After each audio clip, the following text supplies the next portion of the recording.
আসসালামু আলাইকুম সবাইকে। আজকে আমি তোমাদের সাথে এই সুন্দর ড্রেসটি শেয়ার করব। তো প্রথমে এখানে আমি দুই পাটে কাপড় নিয়ে নিয়েছি। লম্বা নিয়ে নিয়েছি 7 ইঞ্চি এবং চওড়ার দিকে 13 ইঞ্চি। এবার এখানে আমি আরেকটি ভাঁজ দিয়ে দিচ্ছি। তো খুব সুন্দর করে সমান সমান করে ভাঁজ করে নিচ্ছি। ভাঁজ করে নেওয়ার পর কাঁধের জন্য আমি 4.5 ইঞ্চিতে মার্ক করে নিচ্ছি এবং নিচের দিকেও 4.5 ইঞ্চিতে মার্ক করে নিচ্ছি।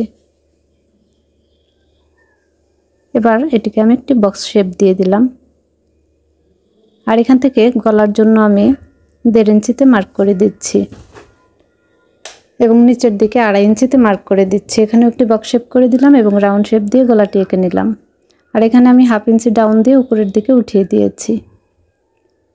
এবার এখান থেকে ধরে আমি বডির জন্য 5 ইঞ্চিতে মার্ক করে দেব এবং সেলাইয়ের জন্য আরও 1/2 ইঞ্চিতে আমি কাটিং করব এবং নিচের দিকে আমি 5 ইঞ্চিতে মার্ক করে নিব এবং 5.5 ইঞ্চিতে কাটিং করে নিব। এবার এখানেও আমি একটু রাউন্ড শেপ এঁকে নিচ্ছি। এখানে আমি যোগ করে দিলাম। এবার আমি দাগ অনুযায়ী কাপড়টি কেটে নেব।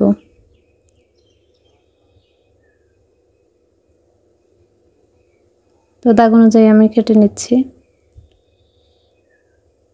আর এই কাপড়গুলো কিন্তু আমি টুকরো কাপড় দিয়ে করে নিয়েছি। কামিজের সাইডের বেঁচে যাওয়া কাপড় দিয়ে এই ছোট ছোট ফ্রকগুলো খুব সুন্দর করে তৈরি করা যায়। আর নিচের দিকে 1/2 ইঞ্চি ডাউন দিয়ে আমি আরেকটু শেপ করে নিচ্ছি। এবার আমি দুইটি পার্ট আলাদা করে নিচ্ছি। তো আমি উল্টিয়ে নিয়েছি। এবার এখানে আমি এই দুই পাশ এভাবে জয়েন দিয়ে নিব এখানে। আর এই পাশে আমি দুটি কাপড় লাগিয়ে নিব। একটি এভাবে ধরে উল্টো পাশে সেলাই করে দিব এবং অপরটি এই দিকে উল্টিয়ে তারপর সেলাই করে নেব। তো আমি সেলাই করে নিয়েছি 3 পাশে। আর এটিকে আমি এদিকে উল্টিয়ে তারপর আবার আরেকটি সেলাই করে দিব এভাবে পাইপিং করে এবং অপর পাশের কাপড়টি আমি সোজা দিকে উল্টিয়ে দিব, মানে একটি পাশ উল্টো দিকে এবং একটি পাশ সোজা দিকে উল্টিয়ে সেলাই করে দিব। আর এই অংশটি আমি টিপ বোতাম লাগানোর জন্য তৈরি করে নেব এবং গলায় আমি পাইপিং দিব, এই জন্য আড়াআড়িভাবে কাপড় কেটে জয়েন করে নিয়েছি। তারপর এভাবে ঘুরিয়ে ঘুরিয়ে আমি সেলাই করে নেব। তো এখানেও আমি সেলাই করে দিয়েছি এবং পাইপিংটিও আমি সেলাই করে নিয়েছি। আর এভাবে একটি কাপড়ের উপর অপরটি রেখে আমি অর্ধেক পর্যন্ত সেলাই করে দেব এবং দুই পাশে টিপ বোতাম লাগিয়ে দিব। আর এই গলার পাইপিংটি আমি দুই ভাঁজ দিয়ে মুড়িয়ে এভাবে পাইপিং তৈরি করে সেলাই করব। দেখুন আমার পাইপিং তৈরি করা শেষ এবং এখানে আমি অর্ধেক পর্যন্ত সেলাই দিয়েছি। দুই মাথায় দুটি টিপ বোতাম লাগিয়ে দিব। এবার নিচের অংশের জন্য আমি দুই পাট কাপড় নিয়ে নিয়েছি। কাপড়ের লম্বা এখানে নিয়ে নিয়েছি 11 ইঞ্চি এবং চওড়ার দিকে নিয়ে নিয়েছি 21 ইঞ্চি। আপনারা চাইলে আর একটু কম বেশি করে নিতে পারেন। এখানে আমি আরেকটি ভাঁজ দিয়ে নিয়েছি, মোট 4 ভাঁজ হয়ে গেল। এবার জামার বডির অংশটিও আমি 4 ভাঁজ দিয়ে নিচ্ছি। 4 ভাঁজ দিয়ে নেওয়ার পর এখান থেকে ধরে মার্ক করে নিচের দিকে কোণা পর্যন্ত আমি বরাবর দাগ টেনে নিব। তো এই বরাবর দাগ টেনে নিয়েছি এবং উপরের দিকে 1 ইঞ্চি পরিমাণ উপর থেকে আমি এভাবে রাউন্ড শেপ এঁকে নেব। এবার দাগ অনুযায়ী আমি কেটে নিচ্ছি। নিচের দিকে 1 ইঞ্চি বরাবর আমি রাউন্ড শেপ এঁকে দিচ্ছি এবং নিচের দিকে জয়েন ছিল সেই জয়েন্টটি আমি ছাড়িয়ে নিচ্ছি।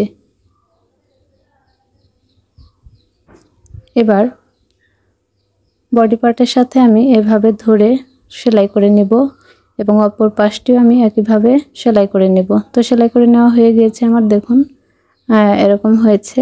এবার আমি হাতার অংশটি লাগাবো। হাতার অংশের জন্য এখানে আমি কাপড় নিয়ে নিয়েছি 2 পার্ট।